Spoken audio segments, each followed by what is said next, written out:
Once we've downloaded Visual Studio Code, we need to download Python. Go to the official Python website, the link will be on the video description. Click the yellow Download Python button, it will automatically detect your system and get you the right version. Usually it's the latest stable one. Once the file is downloaded, open the installer and here's something important. Check the box that says Add Python to Path. This is crucial. Then just click Install Now and let it finish. When it's done, click Close. Now open Visual Studio Code. On the left side, click the extensions icon and in the search bar, type Python.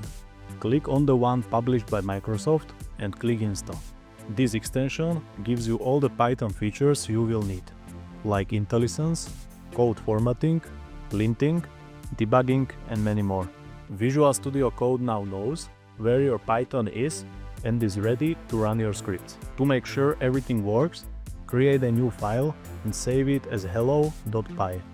And now type this exact code. Print hello world inside the parentheses and also inside the double quotes. Now right-click anywhere in the file and click Run Python file in terminal. If you see the message in the terminal, you've done it right. And there you have it. Python is installed, connected to VS Code, and everything is ready for you to start coding. In the next videos, we will start writing real Python code together, from simple scripts to more advanced stuff. We will continue very soon. Don't forget to like and subscribe and see you next time. Goodbye.